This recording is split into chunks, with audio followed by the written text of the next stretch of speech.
बिहार के चर्चित नेता बीजेपी से बिलोंग करते हैं, सन ऑफ बिहार जिन्हें कहा जाता है। इसके अलावा फेमस यूट्यूबर मनीष कश्यप हमारे साथ इस समय मौजूद है। बहुत बहुत स्वागत है मनीष जी आपका। बहुत बहुत धन्यवाद। मनीष जी, आप लोग तो बिहार में रामराज लाने की बात करते थे, लेकिन ये क्या हो गया? मोकामा में गुंडा राज की पराकाष्ठा, ऐसे लाएंगे रामराज? अनंत सिंह के ऊपर जिस तरह से 70 राउंड फायरिंग हुई, गैंग वॉर छिड़ गया, कैसे संभालिए? देखिए, कहीं नहीं तो कहीं ये गलत है और इस प्रकार से तो रामराज नहीं आ पाएगा। इसके लिए जो है प्रशासन को और मुस्तैदी के साथ काम करना होगा। लेकिन जहां तक वहां के प्रशासन की बात है तो वहां के डीएसपी राकेश कुमार हैं और घटना स्थल पे थाना जो है, पंचमहल थाना जो है 5 मिनट के अंदर पहुंचा था और डीएसपी साहब जो है 15 मिनट के अंदर, 15 मिनट से पहले जो है घटना स्थल पे पहुंच गए। ये चीज है। लेकिन कहीं नहीं तो कहीं जो है इस गैंगवार से यही लगता है कि अपराधी जो हैं उनके मन में जो है वो पुलिस प्रशासन का खौफ नहीं है। उन्हें लगता है कि जेल जाएंगे, आएंगे, जाएंगे, आएंगे, जाएंगे, आएंगे, हमें कुछ नहीं होने वाला है। अनंत सिंह पिछली बार जेल गए थे तो उन्हें पता है कि इस प्रकार के कांड में जो है वो कितनी परेशानियां हो जाती है और किस प्रकार से जो है विधायकी जाता है। तो इसलिए जो है आनंद सिंह जो है जब से जेल से निकले हैं, पिछला आप 6 महीना का उनका हिस्ट्री निकाल के देख लीजिएगा, तो वो जो है बच बचा के कोई भी काम करते हैं। वो मतलब कि कहीं भी आपराधिक घटनाओं में संलिप्त नहीं रहना चाहते, क्योंकि उन्हें पता है कि इस प्रकार की घटनाओं में क्या अंजाम होगा। वो एक पंचायती करने गए थे। पंचायती क्या था कि सोनू मोनू का जो है एक चिमनी चलता है और वो चिमनी का जो है जो मुंशी था वो कुछ पैसा लेके भाग हो गया, तो इसी का पंचायती करने गए और उसमें जो है इन्होंने सही फैसला किया कि ताला तोड़ो जी भाई, अपने घर में घुसो। और इसी पे जो है 60 से 70 राउंड फायरिंग हुआ। हालांकि वहां के डीएसपी साहब बोल रहे हैं कि 3 खोखा सिर्फ बरामद हुआ है, 3 खोखा। 60 से 70 राउंड फायरिंग होता तो कम से कम 30-40 खोखा बरामद होना चाहिए। लेकिन कहीं नहीं तो कहीं गलत है और ऐसे तो रामराज नहीं आ पाएगा। इसके लिए अपराधियों के अंदर डर होना चाहिए, खौफ होना चाहिए, जिस प्रकार से यूपी। डंडा चलाइए प्रशासन के ऊपर। क्यों आखिरकार ये अपराधी इस तरह से बेलगाम हो रहे हैं? गैंग वॉर का अंत कहीं ना कहीं तो होना चाहिए। देखिए, प्रशासन के पास फुर्सत है, डंडा चलाता है प्रशासन, जबरदस्त तरीके से डंडा चलाता है। और आप देखिए पटना में जब विद्यार्थियों को के ऊपर डंडा चलाना हो तो दौड़ा दौड़ा के मारता है। बीपीएससी के छात्रों के ऊपर डंडा चलाना हो, आशा कर्मियों के ऊपर डंडा चलाना हो, जीविका दीदियों के ऊपर डंडा चलाना हो, या शिक्षक भर्ती 3.0 और भी बहुत सारे स्टूडेंट है जब प्रोटेस्ट करते हैं उनके ऊपर डंडा चलाना हो तो उनको दौड़ा दौड़ा के पीटता है। ये बात सही है। जबकि प्रशासन का डंडा जो है इस प्रकार के अपराधियों के ऊपर चलना चाहिए जो भी जो है बिहार की छवि को जो है धूमिल कर रहे हैं। आज यूपी में देखिए, अगर शाम को कोई अपराधी जो है किसी लड़की के साथ छेड़खानी करता है तो सुबह जो है उसका एनकाउंटर हो जाता है और उसका फोटो भी आता है, आफ्टर और बिफोर वाला फोटो आता है कि बिफोर उसने ये किया और आफ्टर उसका ये कर दिया गया। तो इस प्रकार का हश्र जो है बिहार में अपराधियों का होना चाहिए। हालांकि जब से नए डीजीपी साहब बने हैं अभी वर्तमान समय में, ये पिछले 1 महीना में जो है 7-8 एनकाउंटर हुआ है और बड़ा बड़ा एनकाउंटर हुआ है जिसमें इनामी बदमाश जो है ढेर हुए हैं। ये चीज है। लेकिन ये 7-8 एनकाउंटर से काम नहीं चलेगा, और भी बहुत सारे जगहों पे एनकाउंटर करना पड़ेगा, तब जो है ये अपराधी जो है ये 60 से 70 राउंड फायरिंग करने से पहले 10 बार सोचेंगे। लेकिन इसकी रोकथाम कहाँ होगी? ये गैंग वॉर कहाँ जाकर थमेगा? क्योंकि देखिए अनंत सिंह ने अब कह दिया है कि छेड़ेंगे तो छोड़ेंगे नहीं। कुल मिलाकर उन्होंने अब चेता दिया है कि जो हमला उनके ऊपर हुआ अब वो जबरदस्त तरीके से बदला लेने के मूड में आ गए। देखिए, बदला लेने के मूड में आए हैं कि नहीं आए हैं वो तो भविष्य तय करेगा। लेकिन वर्तमान समय में प्रशासन को जो है वो टाइट होना चाहिए। आप कोइलवर में चले जाइए, जो सोन नदी के आसपास जो है बालू निकलता है, चाहे अरवल से जो है बालू निकलता है, चाहे औरंगाबाद में जो बालू निकलता है बालू, वहां पे चले जाइए, वहां पे छापा मारिएगा तो वहां पे भारत का जितना आधुनिक हथियार होता है वो सारा प्रकार का हथियार, मतलब कट्टा से लेके AK-47 तक वहां पे मिल जाएगा। एक बार छापा मार के देखिए, वहां पे एकदम मिलेगा मिलेगा। जो अवैध बालू माफिया है, जो अवैध खनन करते रहते हैं, ये सब चीजें। अभी देखिए, अभी जो है शराब तस्कर जो है, जो यूपी से गोपालगंज बॉर्डर से होके जो है बिहार में शराब इन कराते हैं, या नेपाल बॉर्डर से बिहार में इन कराते हैं, या झारखंड बॉर्डर से या पश्चिम बंगाल बॉर्डर से इन कराते हैं, उनके पास आधुनिक हथियार है। आप देख लीजिए, जो अररिया, पूर्णिया, कटिहार, इन सब क्षेत्र में, सीमांचल क्षेत्र में जो लोग जो है यहाँ से जो है गौ तस्करी या मवेशी तस्करी करते हैं और बंगाल होते हुए जो है बांग्लादेश पहुंचाते हैं, इनके पास आधुनिक हथियार है। अगर इन लोगों के ऊपर सख्त कार्रवाई नहीं होगा तो इस प्रकार की घटनाओं पे कोई लगाम नहीं लगने वाला है। अब मैं यहाँ पे बैठ के और झूठ मूठ का बोलूं कि प्रशासन अपना काम कर रहा है, कर रहा है, कर रहा है, कर रहा है, कर रहा है, मैं ऐसे बोलूं तो कहीं नहीं तो कहीं मैं भी उन नेताओं के कतार में खड़ा हो जाऊंगा जो टीवी चैनलों पे जाके जो है सिर्फ और सिर्फ झूठ बोलते हैं। तो मैं वैसा नहीं बोलूंगा। इसके लिए तो आपकी तारीफ बनती है, यहाँ पर बहुत बेबाकी से आप ईमानदारी के साथ चीजों को स्वीकार करते हैं, हमने पहले भी देखा है, आज भी देख रहे हैं। देखिए बिहार में पुलों के गिरने से लेकर, जहां पर गोलियों की तड़तड़ाहट से लेकर, गोलियों की बरसात से लेकर, कट्टर भ्रष्टाचार से लेकर, आप अपनी ही सरकार को खूब गरियाते हैं, लेकिन क्या सुनवाई कहीं होती है? असर इसका कुछ दिखता देखिए है? देखिए टू बी फ्रैंक मैं बोलूं तो नीतीश कुमार जी जो है 5-6 आईपीएस अधिकारी, आईएएस अधिकारी से घिरे हुए रहते हैं, 5-6 लोग, और 5-6 नेताओं से घिरे हुए रहते हैं। वो नेता जो है नीतीश कुमार जी कुछ भी करते हैं मुस्कुराते रहते हैं, लोग प्रशंसा करते रहते हैं, लोग ऐसे वैसे। जबकि सच्चाई ये है कि नीतीश कुमार जी को सच सुनना चाहिए, और वो सच सुनेंगे भी नहीं क्योंकि वो टीवी और यूट्यूब नहीं देखते हैं। नीतीश कुमार जी टीवी और यूट्यूब नहीं देखते हैं, सोशल मीडिया पे वो एक्टिव नहीं रहते हैं, उनका ट्विटर कोई चलाता है, जब होता है तो वो चीजें पोस्ट होता है, ये चीजें वो सिर्फ और सिर्फ सुबह का अखबार पढ़ते हैं और उसके अलावा नहीं। उसके अलावा दिन भर जो है उनका जो प्रशंसा करता है वही चीजें वो देखते हैं। और नीतीश कुमार जी को रियलिटी देखना चाहिए। 20 साल हो गया, ये 20वां साल है उनका मुख्यमंत्री का, और 9 या 10 बार वो मुख्यमंत्री बने, जो Guinness book of world record है। 2000 सन 2000 में बने, फिर 5 में बने, फिर 10 में बने, फिर 14 में, 15 में बने, 17 में बने, फिर 20 में बने, फिर 21 या 22 में बने, फिर 24 में बने, और इस बार जो है चुनाव होने वाला। तो तो नीतीश बीजेपी कुमार जी, बड़े भाई का फर्ज क्यों नहीं निभा पा रही? नीतीश कुमार की आंखें आप लोग क्यों नहीं खोल पा रहे हैं? दबाव बनाइए, देखिए ये हकीकत देखिए सामने लाइए। देखिए बड़े नेता क्या कर रहे हैं क्या नहीं मुझे नहीं पता है, लेकिन कहीं नहीं तो कहीं नीतीश कुमार जी के आंखों पे एक पट्टी है, और वो पट्टी जो है इस प्रकार से, वो जो वीआर नहीं आता है आधुनिक जमाने में, वीआर, और उसको लगा लीजिएगा तो सामने जो है सब कुछ अच्छा अच्छा दिखेगा। जिस प्रकार का सिस्टम में आप लगाए रहिएगा वीडियो, उसी प्रकार का वीडियो, वो सब साफ सुथरा वीडियो दिखता है।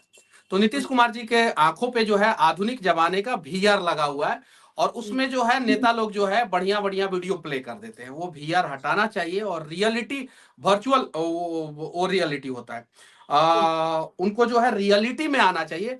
मैंने वो जो पुल का फोटो वायरल होता है ना, कि एक पुल बन गया, उसका अप्रोच रोड नहीं बना, इस साइड नहीं है रोड, उस साइड नहीं है रोड, जंगल में या कहीं नदी के गोद में जो है वो पुल बन गया, उस प्रकार का जो है 1000 से ज्यादा पुल बिहार में बना है, 1000 से ज्यादा पुल। आपको पता होगा कि कुछ दिन पहले जो है आग लग गया था विकास भवन में। वो आग लगा था कि लगाया गया था, अभी तक जांच का रिपोर्ट नहीं पता चला। तो बहुत सारी चीजें हैं। नीतीश कुमार देखिए, अगर हम सही चीजों को लेकर जनता के बीच में नहीं जाएंगे ना तो दिक्कत हमें होगा। सही चीजों को दिक्कत हो लेकर रही जनता है के बीच, क्योंकि सही बिहार का चीजों अगर को, होगा तो इसके लिए जिम्मेदार आप लोगों को भी ठहराया जाएगा। एकदम बिल्कुल। और अगर बिहार को कोई नोच के खा रहा है और हम लोगों के पास 2 आंख है, और 2 आंख होने के बावजूद अगर हम लोग धृतराष्ट्र बने रहेंगे तो कहीं नहीं तो कहीं गलत है। और इन सब चीजों से बिहार का छवि खराब होता है। अब देखिए, सोनभद्र एक जिला है यूपी में, वहां पे एक जिला में 1,97,000 करोड़ रुपया का इन्वेस्टमेंट हुआ, सिंगल जिला, सिंगल, और पूरा यूपी में 32 लाख करोड़ का इन्वेस्टमेंट हुआ, और पूरे बिहार में 32,000 करोड़ रुपया का इन्वेस्टमेंट नहीं हुआ है। पिछले 5 साल का मैं बात बता रहा हूं, और एक सोनभद्र जिला में 1,97,000 करोड़ का। अब जरा सोचिए, जो यूपी विकास दर के मामले में 5 साल 6 साल पहले हमसे बहुत पीछे था, उसका विकास दर जो है 7-6 रहता था। हमारा विकास दर जो है वो 12 से 18% रहता था, हमारा बिहार का विकास दर। आज जो है बिहार का विकास दर डाउन हुआ है, और यूपी का विकास दर देखिए कि यूपी किस प्रकार से तरक्की कर रहा है। तो यूपी में जो है योगी जी मॉनिटरिंग कर रहे हैं, वो सोशल मीडिया पे भी ध्यान दे रहे हैं, वो इलेक्ट्रॉनिक्स मीडिया के पत्रकारों की भी बात सुनते हैं, और वो प्रिंट मीडिया की भी बात सुनते हैं। यहाँ पे कुछ प्रिंट मीडिया के बड़े पत्रकारों ने बताया कि हम सरकार के खिलाफ ज्यादा कुछ छाप देते हैं तो विज्ञापन बंद कर दिया जाता है। अच्छा। हम्म, अब हम उस अखबार का नाम नहीं बताएंगे, क्योंकि अखबार का नाम बताएंगे बाद में अखबार वाला मिल जाएगा, फिर हमारे ऊपर एनएसए लग जाएगा, बहुत सारी चीजें। हम्म, प्रिंट मीडिया और ये बहुत सारी चीजें जो है न्यूज चैनलों पे आई, बंद कर दिया जाता है। तो हम्म। आप जो है अगर सुशासन की काल्पनिक सरकार की बात करेंगे तो फिर लोग जो है वोट के रूप में चोट कर देंगे। इसीलिए बिल्कुल आप सही जमीन कहा। आप मेरे इसी अगले सवाल पर आ गए हैं, क्योंकि अब 2025 में बिहार में विधानसभा चुनाव होने हैं। अगर बिहार का यूं ही बंटाधार होता रहा, बिहार में यूं ही गुंडाराज चलता रहा, तो किस मुंह से आप लोग वोट मांगने जाएंगे? देखिए, देखिए, आप टीका लोग फोड़ने दिल्ली से काम नहीं आप लोग दिल्ली चलेगा, में बैठते हैं, नोएडा में बैठते हैं। टीका फोड़ने से काम नहीं चलेगा। सवाल आप लोगों से भी पूछा जाएगा कि अगर एकदम बिल्कुल। बल नहीं रही है तो क्यों साथ है? देखिए, मैं किसी पार्टी के प्रवक्ता के रूप में नहीं जवाब दे रहा हूं। मैं अपना जवाब दे रहा हूं। मैं किसी पार्टी का प्रवक्ता भी नहीं हूं, मैं अपना जवाब दे रहा हूं। आप लोग दिल्ली एनसीआर नोएडा में बैठते हैं, वहां के स्टूडियो में आप लोग देखते हैं गैंगवार है, ये है वो है।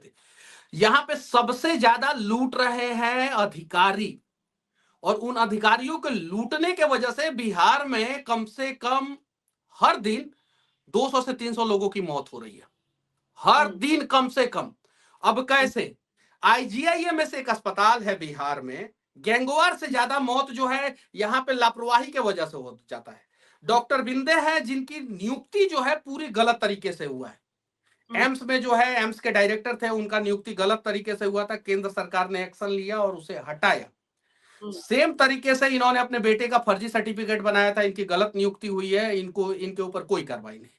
अस्पताल, सदर अस्पताल में चले जाइए, इतना स्थिति खराब है। एक एक शिक्षा पदाधिकारी के घर से कैश इतना ज्यादा निकल रहा है कि उसके बेड के नीचे, अभी आज ही छापा पड़ा है हमारे जिला में पश्चिमी चंपारण में, उसके बेड के नीचे से पूरा 500 रुपया का गड्डी निकल रहा है। नोट गिनने की मशीन मंगाई जा रही। जरा बताइए कि उस बिहार का भला कैसे हो सकता है जहां पे सिविल सर्जन भ्रष्ट है, जहां पे जो है जिला शिक्षा पदाधिकारी भ्रष्ट है, यानी शिक्षा और स्वास्थ्य दोनों डिपार्टमेंट के अधिकारी भ्रष्ट है। नीतीश कुमार जी निहायती ईमानदार व्यक्ति हैं, अच्छा। उनके ईमानदारी पे कोई शक नहीं कर सकता है। और आज तक नीतीश कुमार जी के ऊपर, चाहे वो जब केंद्रीय मंत्री थे, रेल मंत्री के रूप में और भी दूसरा मंत्री के रूप में, या बिहार के 20 साल तक वो मुख्यमंत्री रहे, उनके ऊपर कोई भी 1 रुपया का भी भ्रष्टाचार का आरोप नहीं लगा सकता है। लेकिन नीतीश कुमार जी के आंखों का पट्टी बड़े बड़े अधिकारियों ने बांध रखा है, और उन लोगों ने इसी पट्टी का फायदा उठा के इतना करप्शन किया, इतना लूट मचाया कि यहाँ के बहुत सारे आईएएस आईपीएस ने Singapore, Malaysia, Mauritius, US, UK में जो है अपना घर बना लिया। और इन लोगों ने कभी भी जो है बिहार का एक्चुअल छवि जो है नीतीश कुमार जी तक पहुंचाया ही नहीं, जिसके वजह से दिक्कत हो रहा है। नीतीश कुमार जी पर्सनल लेवल पे मॉनिटरिंग करते थे 2005 से लेके 12 तक। देखिए, पर्सनली वो क्या है क्या नहीं, इससे ज्यादा इंपॉर्टेंट ये है कि वो पूरे प्रदेश को किस तरह से लेकर चल रहे हैं, उनकी ईमानदारी का वो लोग क्या करेंगे जो भ्रष्टाचार के शिकार हो रहे हैं और उन तक, नीतीश कुमार तक बात पहुंच भी नहीं पा रही है। ऐसे में मैं ये जानना चाहती हूँ, देखिए आप खुलकर अपनी ही सरकार की पोल खोल रहे हैं, लेकिन क्या आपको लगता है बीजेपी ज्वाइन करने के बाद कहीं ना कहीं आपके हाथ बंद गए? जब तक आप यूट्यूबर थे, निर्दलीय जब नहीं, आप ऐसा तो ऐसा वो कुछ आप बहुत आक्रामक तरीके से मुद्दों को उठा रहे थे और उठा सकते थे, लेकिन अब आपके हाथ बंद गए क्या? नहीं नहीं नहीं, ऐसा कुछ नहीं। अगर बंद गए होते तो मैं ही इन सब चीजों पे जो है इतना खुल के बोलता ही नहीं। जन्म प्रमाण पत्र बनाने के लिए घूस लगता है, मृत्यु प्रमाण पत्र बनाने के लिए घूस लगता है। बिहार एक ऐसा राज्य है जहां पे पैदा होइएगा तो घूस देके, और मरना है तो घूस देके। इससे बड़ा कलंकित भ्रष्टाचार जो है ना, वो किसी भी राज्य में नहीं होता होगा। उसके अलावा पासपोर्ट वेरिफिकेशन कराने के लिए आप घूस दे दीजिए, आपका पासपोर्ट वेरीफाई हो जाएगा। हालांकि बेतिया पुलिस, पश्चिमी चंपारण पुलिस ने आज से 4 दिन पहले, मैं कुछ लोगों से मिला था, मैं इस पे बातचीत किया था, वहां के डीएसपी साहब से एसपी साहब तक भी मैसेज पहुंचाया। तो 4 दिन पहले बेतिया पुलिस ने, पश्चिमी चंपारण पुलिस ने साफ साफ सोशल मीडिया पे पोस्ट किया कि अगर आपके पासपोर्ट के लिए कोई घूस ले रहा है तो आप इस नंबर पे कॉल कीजिए। इसी प्रकार से बिहार में एक डिपार्टमेंट होना चाहिए। जैसे मान लीजिए रोड पे एक्सीडेंट होता है तो पुलिस आके उठा के सारा गाड़ी, और जो गाड़ी में रहते हैं उनको लेके जाता है थाने में। लेकिन रोड गलत बनता है तो ठेकेदार को पकड़ के थाने में पुलिस वाला काहे नहीं लेके जाता है? एक्सीडेंट उसको दिख जाता है, लेकिन गड़बड़ बना रहा रोड जो है उसको नहीं दिखता है। तो ये सारी चीजों पे जो है कहीं नहीं तो कहीं काम करने की जरूरत है। काम करेगा कौन इन सारी चीजों पर? आप लोगों को करना है। अगर आप लोग बेवाकी से उन लोगों को बोलना चाहिए। देखिए, हम आवाज उठाते हैं लेकिन सुनी नहीं जाती, तो आम लोगों की कौन सुनेगा? कैबिनेट की भी बैठक होती है, मंत्रियों की भी बैठक होती है, विधायक लोगों की भी बैठक होती है। इस बैठक में इन लोगों को इन सब चीजों पे बात करना चाहिए। अब देखिए, हमारे यहाँ पे चीनी मिल है, सिर्फ और सिर्फ हमारे यहाँ पे चीनी मिल है। अब वो चीनी मिल जो है क्या करता है कि गरीब किसानों को चालान नहीं भेजता है। अब गरीब किसान का जो फसल जो है, गन्ना जो है, वो दिसंबर में कट जाना चाहिए, उसका जो है मार्च में कटता है। और अमीर किसान जिनके पास 40 बीघा 50 बीघा या चीनी मिल के दलाल हैं, उनको जो है चालान भेज देता है। अमीर लोगों की संख्या जो है 1% है, तो गरीबों की संख्या और मिडिल क्लास वालों की संख्या 99% है। हमें जो है 99% के बारे में सोचने की जरूरत है, लेकिन हमारा पूरा करप्ट सिस्टम जो है सिर्फ और सिर्फ 1% के बारे में सोच रहा है, इसलिए जो है आज बिहार बर्बाद हो रहा है। और ये बातें जो है, एग्जैक्ट बातें जो है, सीएम के पास, मिनिस्टर के पास पहुंचाने का काम जो है विधायकों का है, मंत्री जी लोगों का है, लेकिन वो लोग पहुंचा नहीं पा रहे हैं। इसलिए एग्जैक्ट कंडीशन जो है बिहार का धीरे धीरे खराब होते जा रहा है। आज बिहार का मनीष जी, आप लोग फिर किस मुंह से जनता के बीच जाएंगे, वोट मांगेंगे किस मुंह से? 2025 विधानसभा चुनाव सर पर है। देखिए, आप सही काम कीजिए, जाइए जनता के पास, वोट मांगिए। नहीं सही काम कीजिएगा तो वहीं जातिवाद, धर्मवाद, ये सब वो सब वहीं करना पड़ेगा, वहीं करना पड़ेगा। आज बिहार की इकोनॉमी वेंटिलेटर पे है, आज वेंटिलेटर पे है। सरकार जो है घाटे में है। जितना खर्चा है उससे कम जो है सरकार के पास इनकम है, उससे कम इनकम है। अब पता कीजिए, कुछ समय बाद इस प्रकार की स्थिति आ जाएगी कि सरकार अगर ऐसे ही चलते रहे तो अपने स्टाफ को जो है, सरकारी कर्मचारी को जो है सैलरी तक नहीं दे पाएगी। और इसीलिए ये स्थिति है। लेकिन एग्जैक्ट सुनिए, मैं बताता हूं, एक मिनट। एग्जैक्ट कंडीशन दिल्ली या नोएडा में बैठे हुए न्यूज चैनलों पे इसलिए नहीं आ पाता है कि यहाँ पे रोज एक नया जो है हवा फैला दिया जाता है। नीतीश कुमार जी पलट जाएंगे, नीतीश कुमार जी इधर चले जाएंगे, ये नेता उधर चलेगा, ये नेता ने ये बोल दिया, वो नेता ने वो बोल दिया। इस चक्कर में जो है हर हफ्ता एक नया विवाद खड़ा कर दिया जाता है, एक नया मुद्दा खड़ा कर दिया जाता है, और इस चक्कर में एग्जैक्ट मुद्दा जो है कहीं नहीं तो कहीं गौण हो जाता है। अभी जो आनंद सिंह वाला कांड हुआ है, सोनू मोनू गैंग वाला कांड हुआ है, अभी ये जो है कम से कम 10 दिन तक चलेगा, फिर 10 दिन बाद जो है एक नया बवाल खड़ा कर दिया जाएगा। तो बिहार को कौन बचाएगा? फिर बहुत बड़ा सवाल खड़ा होता है। आप जो पत्रकार लोग हैं वो लोग बचाएंगे, एग्जैक्ट कंडीशन को दिखा के बचाएंगे, ना पक्ष और ना विपक्ष, जो सच है उसकी बात करके दिखाएंगे। और बिहार की जनता के सामने जो विडंबना है, उसका क्या विडंबना ये कि आखिरकार किस पर भरोसा करें? अगर सुशासन राज में इतने खराब हालात है तो आरजेडी के समय तो ऑलरेडी गुंडा राज था, क्या उसे वापस लाया जाए? देखिए, आरजेडी के समय में गुंडाई ज्यादा बढ़ जाता है और करप्शन का लेवल और ज्यादा बढ़ जाता है, और ज्यादा, और हद से ज्यादा। वहां पे अधिकारी जो है एकदम पूरी तरीके से निरंकुश हो जाते हैं। तो वही वाली बात होगी सर। लेकिन सच्चाई सुन लीजिए, एक मिनट सच्चाई सुन लीजिए। लेकिन आरजेडी के साथ जदयू रहे या बीजेपी के साथ जदयू रहे, अधिकारी लूट रहे हैं और बिहार के लोग परेशान हो रहे हैं। बिहार के लोगों के एग्जैक्ट कंडीशन पे बात ही नहीं होता है। अभी तेजस्वी यादव जी विपक्ष में हैं, रोड और पुल में भ्रष्टाचार के ऊपर कहा नहीं कुछ बातें करते हैं, क्योंकि वो इसी के डिपार्टमेंट के मंत्री थे। उन्हें बताना चाहिए ना, अभी विपक्ष में गए हैं तो उन्हें खुल के बोलना चाहिए था कि किस प्रकार से रोड खराब होता है, किस प्रकार से पुल गिरता है। नहीं बोलेंगे। सत्ता में आएंगे मलाई खाएंगे, विपक्ष में जाएंगे तो गुमराह करेंगे। विपक्ष में जो भी गुमराह सिर्फ गुमराह, ये सच्चाई है। सच्चाई देखिए, इस सब बात बोलने से मुझे पता है कि मेरे साथ नुकसान हो सकता है, लेकिन नुकसान हो या फायदा हो उससे फर्क नहीं पड़ता। मेरा बिहार बचना चाहिए।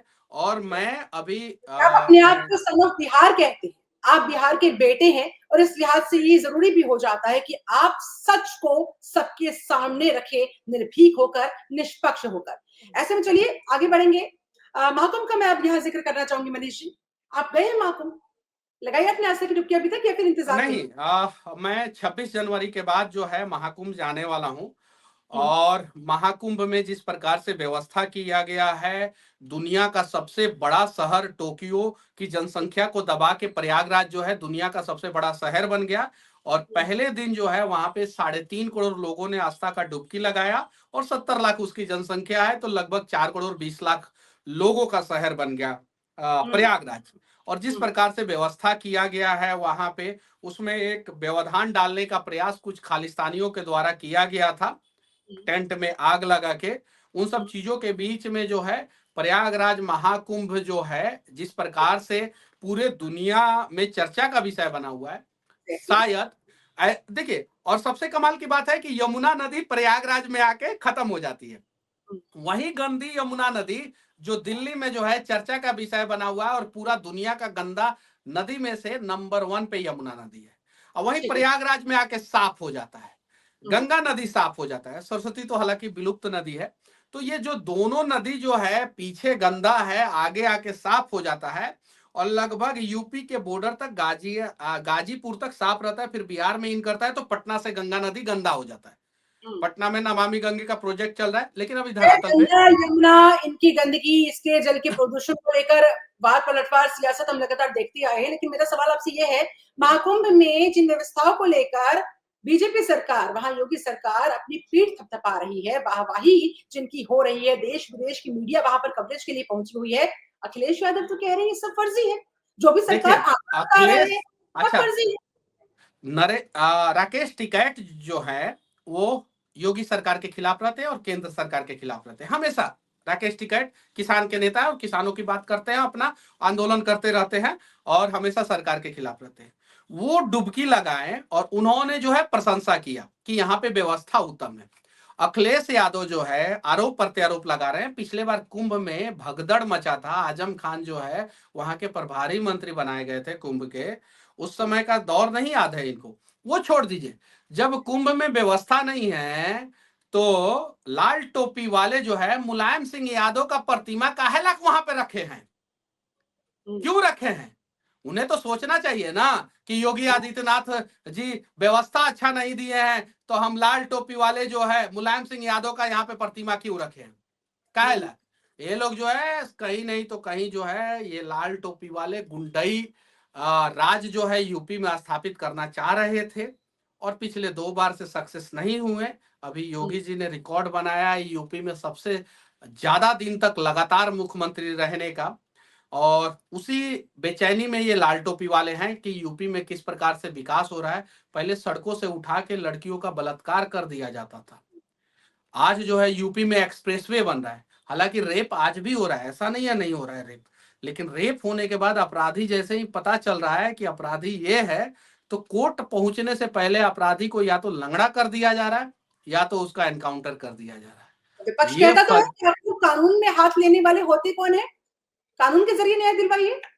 तो कानून के जरिए न्याय दिलवाइए, तो कर सेवकों पे गोली चलाने वाले ये लोग कौन होते थे? ये लोग कानून का दरवाजा खटखटाते, ये कोर्ट से पूछते कि क्या हम गोली चलाएं कि नहीं चलाएं, हम इन्हें रोके कि नहीं रोके। कानून का हाथ जो है समाजवादी पार्टी के कार्यकाल में इतना बड़ा हो जाता है कि आजम खान का भैंस ढूंढने में व्यस्त हो जाता है। कि आजम खान का भैंस, आजम खान का भैंस चोरी नहीं हुआ था। आजम खान यूपी में दिखाना चाहते थे कि मुसलमानों का अगर भैंस भी चोरी हो जाएगा, बकरा भी चोरी हो जाएगा, तो पूरा पुलिस ढूंढ के देगा। ये मोनोपोली सेट करना चाहते थे आजम खान। उनका भैंस, कोई भैंस वैस चोरी नहीं हुआ था, कुछ नहीं। वो दिखाना चाहते थे कि मेरे भैंस के लिए पुलिस परेशान है और पूरे यूपी में ढूंढा जा रहा है मेरा भैंस किसने चोरी किया है। यानी कि हमारे लोगों को कहीं भी प्रॉब्लम होगा तो पूरा यूपी पुलिस उनके साथ खड़ी रहेगी।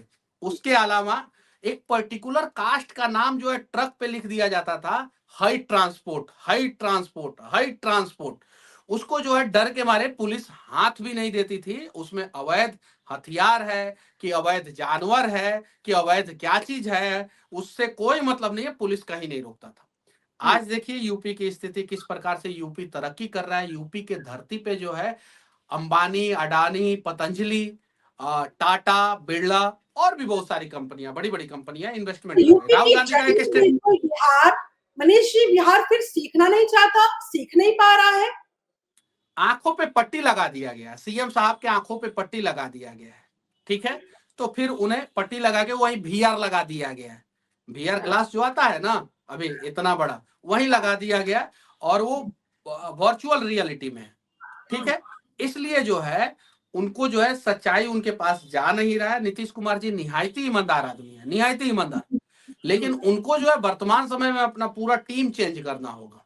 अगर वो टीम नहीं चेंज किए, ललन सिंह एक नेता है बिहार के, इतने, अब उनके बारे में कोई क्या सोचता है क्या नहीं सोचता है मुझे नहीं पता, लेकिन वो इकलौते व्यक्ति हैं जो नीतीश कुमार के सामने आंखों में आंखें डाल के जो है सही को सही और गलत को गलत कहते हैं ललन सिंह। उसके अलावा किसी भी नेताजी को हिम्मत नहीं है कि नीतीश कुमार जी कुछ भी बोले और वो समस्या तो यही है मनीष कश्यप जी, आप लोग सही कहते हैं, आपकी नहीं सुनी जा रही। ललन सिंह सही कहते हैं, उनकी सुनवाई कहीं नहीं होती है, क्योंकि अगर नहीं, सुनवाई ललन सिंह की सुनवाई होती है, ललन सिंह जी की का असर भी दिखाई देता।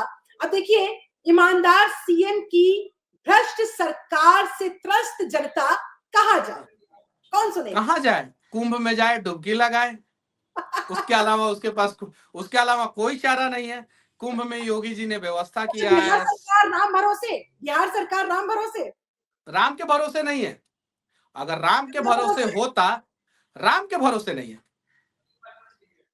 राम के भरोसे नहीं है, राम के भरोसे होता तो एग्जैक्ट कंडीशन जो है, ग्राउंड का जो कंडीशन है वो पता चलता। अभी बख्तियारपुर से रजौली तक का एक 4 लेन बन रहा है, लगभग 100 किलोमीटर के आसपास का। मैंने नितिन गडकरी जी को भी लेटर लिखा, मैंने सबको लेटर लिखा। वो 4 लेन में गजब भ्रष्टाचार हुआ है, गजब। उसके अलावा जो है एक सोनपुर से जो हाजीपुर सोनपुर होते हुए जो है छपरा तक रोड बन रहा है पिछले 13 साल में, उसके लिए भी मैंने बहुत वीडियो बनाया, बहुत लेटर लिखा। यहाँ पे जो है, जो बड़े बड़े ठेकेदार जो सड़क में काम करते हैं वो एकदम गलत कर रहे हैं, लेकिन उनकी सच्चाई जो है नीतीश कुमार जी तक नहीं पहुंच रही है। अगर पहुंचेगी तो कार्रवाई होगा। तो बिहार का जनता राम भरोसे है और सरकार पता नहीं किसके भरोसे है। चलिए मनीष कश्यप जी, अब देखिए, हम महाकुंभ का जिक्र कर रहे हैं, हमने अखिलेश यादव का जिक्र किया। अखिलेश यादव तो बकायदा ये कह रहे हैं कि भाई, एग्जैक्ट उनका मैं कोट पढ़ देती हूँ, अन्याय करने वाली बीजेपी सरकार अपने अंतिम दौर में है। आपने अभी लाल टोपी की गुंडाई का जिक्र किया, वो तो कह रहे हैं कि भाई बीजेपी की गुंडाई है, यहाँ पर बीजेपी अन्याय कर रही है और इसीलिए अपने अंतिम दौर में पहुंच चुकी है। तो मनीष कश्यप से सवाल ये कि क्या आपने डूबती नाव में पैर रख लिया? देखिए, मैं अखिलेश यादव जी के, देखिए मैं बिहार के परिप्रेक्ष्य में मेरा सोच एकदम क्लियर है। बिहार के परिप्रेक्ष्य में पूछेगा मैं क्लियर बताऊंगा, देश के परिप्रेक्ष्य में पूछेगा मैं क्लियर बताऊंगा। अखिलेश यादव जी के वजह से मुलायम सिंह यादव 20 साल कम जिए, नहीं तो मुलायम सिंह यादव आज जिंदा होते और 20 साल ज्यादा जिंदा होते। मुलायम सिंह यादव, अखिलेश यादव भरी मंच में समाजवादी पार्टी के सम्मेलन में नेताजी को इंसल्ट किए थे, सम्मेलन में इंसल्ट किए थे। अखिलेश यादव के पिताश्री स्वर्गीय मुलायम सिंह यादव नरेंद्र मोदी के फैन थे। मोदी जी का प्रशंसा उन्होंने सदन में किया था, ऑन रिकॉर्डिंग। ये सारा वीडियो है, अखिलेश यादव कैसे मुलायम सिंह यादव को रुला दिए थे स्टेज पे, वो वीडियो है। मुलायम सिंह यादव किस प्रकार से प्रशंसा किए थे मोदी जी का, वो वीडियो है। अब जो अपने बाप का नहीं हुआ, जो अपने भाइयों का नहीं हुआ, जो अपने परिवार का नहीं हुआ, वो यूपी के जनता का क्या होगा? और उसका अगर स्टेटमेंट जो है किसी दूसरी पार्टी के बारे में आ रहा है तो कहीं नहीं तो कहीं वो जो है अभी काल्पनिक दुनिया में जी रहे हैं अखिलेश यादव जी। और उनके कहने से जो है भारतीय जनता पार्टी इधर उधर नहीं होने वाली है। 2047 तक तो लगभग जो है भारतीय जनता पार्टी कंटिन्यूअस शासन करेगी देश में 2047। आप कह रहे हैं कि अखिलेश यादव यूपी की जनता के साथ नहीं खड़े हैं, लेकिन वहां के मुसलमानों के साथ वो जरूर खड़े नजर आते हैं। अभी अभी संभल में पुलिस हिरासत में जिस युवक की मौत हुई, उस मुद्दे को लेकर जबरदस्त तरीके से हमलावर नजर आ रहे हैं अखिलेश यादव। देखिए, वहां पे दलितों की हत्या हुई, किन लोगों ने किया सबको पता है। वहां पे यादवों की हत्या हुई, किन लोगों ने किया सबको पता है। वहां पे स्वर्ण समाज के लोगों की हत्या हुई, किन लोगों ने किया सबको पता है। सारा नाम आया, अपराधियों का नाम आया। अखिलेश यादव कभी कुछ नहीं बोले, कभी कुछ नहीं, एक शब्द भी नहीं बोले, उनके पार्टी के लोगों ने एक शब्द तक नहीं बोला। लेकिन वहां पे एक अपराधी अपराधी अपराधी जो मुस्लिम समाज से आता है, उसका जो है अगर किसी प्रकार से मौत हो जाता है, हत्या नहीं मौत हो जाता है, तो उसके लिए अखिलेश यादव रोना धोना शुरू कर देते हैं।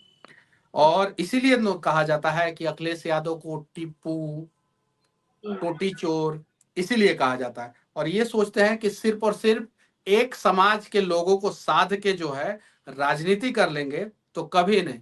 इस बार जो है इन लोगों को थोड़ा लोकसभा में थोड़ा सीट ज्यादा आ गया, तो ये लोग थोड़ा सा ज्यादा उछलना शुरू कर दिए। 2027 में फिर से यूपी में चुनाव है और योगी आदित्यनाथ जो है पूरा क्लीन स्वीप करके जो है 2027 में आएंगे। अच्छा चलिए, अब थोड़ा सा महाकुंभ का और जिक्र हो जाए। आप बहुत फेमस यूट्यूबर भी हैं, ऐसे में मैं यूट्यूबर्स को लेकर ही आपसे अगला सवाल करना चाह रही हूँ कि महाकुंभ में पहुंचे यूट्यूबर्स ने क्या वहां मौजूद साधुओं को, संतों को परेशान करके रख दिया? बहुत सारी ऐसी देखिए वीडियो हुई। देखिए कुछ गलत मानसिकता के यूट्यूबर, गलत मानसिकता के, जिनको हिंदू धर्म पे कुठाराघात करना होता है, वो यूट्यूबर, और कुछ वो यूट्यूबर जो ये नहीं समझ पा रहे हैं कि ये महात्मा जी को जो है वो कैमरा फ्रेंडली नहीं है, इनको कैमरा से कोई मतलब नहीं है, इनको वीडियो से कोई मतलब नहीं है, इनसे उल्टा सीधा सवाल पूछेंगे तो ये मारेंगे भी, लतियाएंगे भी, डंडा भी चला देंगे। तो चिंता इनको भी। जो है वो मर्यादा में रहना चाहिए। अब जो महाराज जी अगर कुछ बोलना चाहते हैं, उनसे ये लोग पूछे, उनका रिकॉर्डिंग, उनका इंटरव्यू चलाए, कोई दिक्कत नहीं है।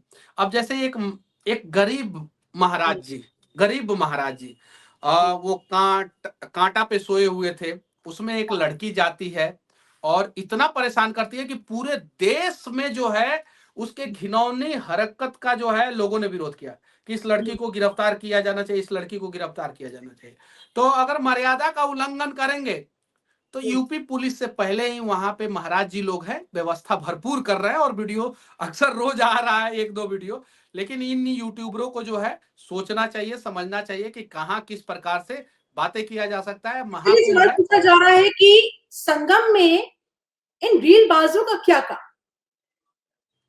देखिए संगम में रील अगर कोई पॉजिटिव तरीके से और सही बना रहा है, सही बना रहा है कि मैं डुबकी लगा रहा हूं, तो आस्था का चीजें दिखा रहा हूं, यहाँ पे बहुत अच्छा व्यवस्था है, ये सारी चीजें, और किसी पर्टिकुलर चीज को जो है रील के माध्यम से अच्छे ढंग से दिखा रहा है, तो कोई दिक्कत नहीं। लेकिन अगर वही संगम में जाके वो गलत तरीके से गलत चीजों को रिप्रेजेंट कर रहा है, तो कहीं नहीं तो कहीं गलत है। क्या रील बनाना फॉलोअर्स के गुनाह लिए? नहीं। क्या फॉलोअर्स के लिए? क्योंकि जब कोई विवादित चीजें होती है तब कहा जाता है बहुत तेजी के साथ वो वायरल हो जाती है, और उनको वही चाहिए, देख यूट्यूबर्स को फॉलोअर्स देखिए चाहिए, सब्सक्राइबर्स चाहिए। रील गलत तरीके से बना के अगर कोई आगे बढ़ना चाह रहा है, तो वो सिर्फ और सिर्फ, मैंने देखा है, बहुत सारे लोगों को देखा है, वो सिर्फ और सिर्फ 1 महीना तक जो है वो अपना फॉलोअर गेन करते हैं। 1 महीने के बाद, 2 महीने के बाद जो है उनकी स्थिति रानू मंडल जैसी हो जाती है। उसके अलावा वो छत्तीसगढ़ का एक लड़का जो है बचपन का प्यार मेरा भूल नहीं जाना रे, उसके जैसी स्थिति हो जाती है। उसके अलावा जो है अभी एक लड़की वायरल हुई थी जिसके आंख, ये सारी चीजें बहुत मोनालिसा इंदौर की।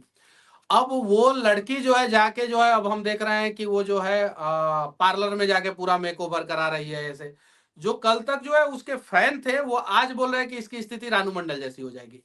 तो जो रील और शॉर्ट्स वीडियो के माध्यम से रातों रात वायरल होते हैं, उनसे मैं कहना चाहता हूं कि आप अपने पैर को धीरे धीरे आगे बढ़ाइए, वरना जो है स्पीड में एक्सीडेंट हो जाता है। और इसीलिए मेरा अगला सवाल आपसे इसी से जुड़ा हुआ है कि क्या आस्था के इस महाकुंभ में सनातन का जाने अनजाने इस तरह से अपमान हो रहा है? ये कैसे रोके? हाँ, कहीं नहीं तो कहीं देखिए, इसको जो है पुलिस को भी मॉनिटरिंग करना चाहिए।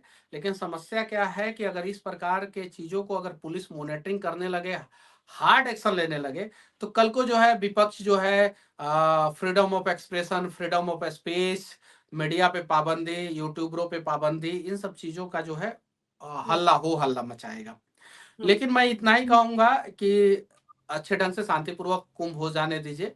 और यूट्यूबरों से मैं कहूंगा कि मर्यादा में आप लोग रह के जो है जो भी काम करना है वहां पे जाके कीजिए। अमर्यादित होके कीजिएगा तो कहीं नहीं तो कहीं जो है सरकार को फिर आपके खिलाफ सख्त एक्शन लेना पड़ेगा। चलिए, जाते जाते आखिरी सवाल मनीष जी आपसे ये, आपने इतना गुस्सा करके अपने गीजर को जो तोड़ा, उसकी हकीकत क्या थी? काहे आप देखिए इतने गुस्सा गए थे? क्या देखिए था पूरा? मैं आपको बताना चाहता हूँ, कभी मोबाइल सर्विस सेंटर में आप जाइएगा या एसी सर्विस सेंटर में, फ्रिज सर्विस सेंटर में, टीवी सर्विस सेंटर में या किसी भी प्रकार के सर्विस सेंटर में, वो लोग इतना परेशान करते हैं आपको, इतना परेशान करते हैं। मैंने गीजर लिया, उसने बोला कि कल लगा दूंगा, फिर परसों लगा दूंगा, फिर उसके अगले दिन लगा दूंगा, 6-7 दिन जो है उसने परेशान किया मुझे। मैंने उसको बुलाया, मैंने फूल माला माला पहनाया उसको कि बहुत अच्छा वेलकम, 6 दिन बाद कम से कम आप वापस आए। तो मैं वहां तक जॉली मूड में था, मतलब कि बहुत अच्छा, चलो ठीक है, इसने परेशान किया, छोड़ आया तो देते हैं सही। इसको लेकिन वो आके बोला कि आपकी भी गलती है और मेरी भी और टाइमिंग की गलती है, वो अपना गलती एक्सेप्ट नहीं कर रहा है। तो मुझे गुस्सा आया, फिर घर में कुछ नहीं था, फिर वो रोटी पकाने वाला जो तवा होता है वो किचन में गया, वहीं दिखा मुझे, वहीं लेके जो है तोड़ दिया। अब वो उसके बाद से कंपनी वाले लगातार फोन कर रहे थे कि मैं आपका गीजर लगा देता हूँ सर, मैं आपका गीजर लगा देता हूँ। मैंने बोला कि ना, मैं अपना गीजर जो है मैं दूसरे जगह से ले लूंगा, लगवा लूंगा, लेकिन आप लोगों से जो देखिए, है गीजर। इससे इससे एक जो संदेश पहुंचता है वो ये कि अगर नेताओं का ये हाल है, तो आम जनता का क्या होता होगा? देखिए आम जनता तो बहुत परेशान है, सच एग्जैक्टली। में कहूँ तो। अरे एक बैटरी अगर खराब हो जाता है ना आपका, जिसका वारंटी होता है 4 साल और वो 6 महीना में खराब हो जाता है, नया रिप्लेस करके देना होता है। वो बैटरी अगर 1200 से 1800 का होता है ना, तो उसके लिए जो है 1 महीना जो है कंपनी वाले दौड़ा देते हैं। एक ठीक। महीना कम से कम। एक मोबाइल में स्पीकर होता है, माइक होता है, माइक इधर नीचे लगा हुआ रहता है। नॉर्मली ये चाइना से एक्सपोर्ट होता है और इंपोर्ट होता है, सॉरी। और उसका 10 रुपया दाम रहता है। और थोड़ा बड़ा मोबाइल होता है तो उसका जो है 10 से 100 रुपया के बीच में, इतना ही दाम होता है। बहुत बड़ा ब्रांडेड मोबाइल हो तो भी 10 से 100 रुपया के बीच में। लेकिन अगर आप जाइएगा ना सर्विस सेंटर, तो इसका कम से कम छोटा मोबाइल हो तो 1000 रुपया, छोटा मोबाइल जैसे 10,000 से 5,000 से 10,000 के बीच का मोबाइल हो तो 1000 रुपया लेंगे। अगर आपका 1,000 से 1,500 रुपया के बीच का मोबाइल हो तो आपसे जो है 100 रुपया, 200 रुपया, 300 रुपया लेंगे। और अगर आपके पास थोड़ा सा प्रीमियम फोन हो तो आपसे जो है 5,000 रुपया डिमांड करेंगे। जबकि एक नियम सरकार को लगाना चाहिए कि एक्सेसरीज का प्राइस क्या है, वो जो है वो सर्विस सेंटर पे लिखा हुआ होना चाहिए। और अगर मोबाइल खराब होता है तो आपका मोबाइल जो है 1 दिन में दे देना चाहिए बना के। एक महिंद्रा की गाड़ी है, महिंद्रा की XUV 300 जो आया है, 3XO जो आया, वो गाड़ी जो है मेरे मित्र ने 4-5 महीना चलाया और उसका पूरा नीचे का बैटरी पैक खराब हो गया। बैटरी पैक खराब हो गया, उसके बाद से वो मेरा मित्र जो है पिछले 3-4 महीना से परेशान है, आज तक जो है उसका बैटरी पैक रिप्लेस नहीं हुआ। उसका बैटरी पैक उल्टा जो है यहाँ से नागपुर चला गया। कुल अब मिलाकर उसको आम उसकी जनता परेशान है, सुनवाई उनकी बहुत कहीं हो नहीं रही है, समस्या बहुत का परेशान है, समाधान मिल नहीं रहा है। ऐसे में बहुत। जाते-जाते मनीष जी, बिहार के लोगों को एक होप तो दे जाइए, एक आशा की देखिए मैं किरण। आप लोगों से कहना चाहता हूँ, बिहार के लोगों से कहना चाहता हूँ कि आप लोग जो है अपनी समस्याओं को ट्वीट करना सीख लीजिए। अगर आप ट्वीट करना सीख लीजिएगा तो आपकी समस्याओं का समाधान जो है, वो मैं दावे के साथ कहता हूँ कि 50% समाधान तो ट्विटर से हो जाता है। आजकल कंपनियां जो है ट्विटर पे जो है कंप्लेन को देखती है और उसको का मॉनिटरिंग भी करती है। अपनी तो ट्वीट प्रेस्टीज कर का। हाँ, ट्वीट करना सीख जाइए, पहला चीज। दूसरा चीज, मेरा एक लक्ष्य है कि बिहार में कम से कम 1 करोड़ यूट्यूबर हो, सोशल मीडिया इन्फ्लुएंसर हो। तो अगर आपको लगता है कि आपके क्षेत्र में किसी भी प्रकार का भ्रष्टाचार हो रहा है तो आप वीडियो बनाना सीख लीजिए। आप अगर उन सब चीजों पे वीडियो बनाइएगा तो आपको जो है यूएस से पैसा आएगा डॉलर में, अमेरिका से पैसा आएगा डॉलर में। वो डॉलर जो है भारत सरकार जो है अपने पास रिजर्व रखेगा, ताकि जो ठीक। है भारत सरकार के पास जो है फॉरेन करेंसी का जो है वो संख्या बढ़े, मतलब कि डॉलर जो है वो भारत सरकार के पास रह जाएगा और उसको जो है आपको रुपया में कन्वर्ट करके देगा। यानी भारत के इकोनॉमी में इकोनॉमी की मजबूती में आप लोग योगदान देंगे, आपके पास पैसा आएगा अमेरिका से और बिहार में हो रहे भ्रष्टाचार पे लगाम लगेगा। तो आप लोग वीडियो बनाना सीखिए और जहां भी गलती हो। मनीष जी, आप अच्छे नेता तो बन गए हैं, लेकिन नेतागिरी आप में ज्यादा हावी है या यूट्यूबर वाला वो जोश, वो क्रांतिकारी? यूट्यूबर वाला नेतागिरी हावी रहता तो अभी हम बोलते हैं कि नहीं, बिहार में तो सुशासन की सरकार है, सब कुछ अच्छा, ठीक ऊपर है। से आपके पास कॉल नहीं आता है क्या कि मनीष जी थोड़ा सा हल्का हो जाइए, थोड़ा सा गुस्सा कम कर कभी कभी लीजिए, थोड़ा मेरे पोल कभी कम कभी खोलिए? कभी कभी कभी दबाव में कभी रहते हैं? लेकिन कभी कभी समझाया जाता, लेकिन देखिए जो सच है वो बोलना पड़ेगा, ठीक है। और हमें हमारी पार्टी कहती है कि रामायण पढ़ो, राम के पद चिन्हों पे चलो। तो जो हम्म, सच है तो वो तो बोलना ही पड़ेगा। और आप अगर खराब अगर मैं भी सच नहीं बोलूंगा तो फिर सच्चाई वो ये आईना इन लोगों को दिखाएगा कौन? इससे मुझे दिखाएगा। पता है, मैं ऑन कैमरा बोल रहा हूँ, इससे मुझे नुकसान हो सकता है, ये हाँ, चीजें हैं, लेकिन मैं बोलूंगा जो सच है, मैं उस पे अपना राय रखूंगा। और आपकी इसी बेबाकी के लिए बिहार के लोग आपको इतना पसंद करते हैं, आपके साथ चौबीसों घंटे खड़े रहते हैं, आप भी उनके साथ खड़े रहते हैं, इसलिए आपको बिहार का बेटा भी कहा जाता है।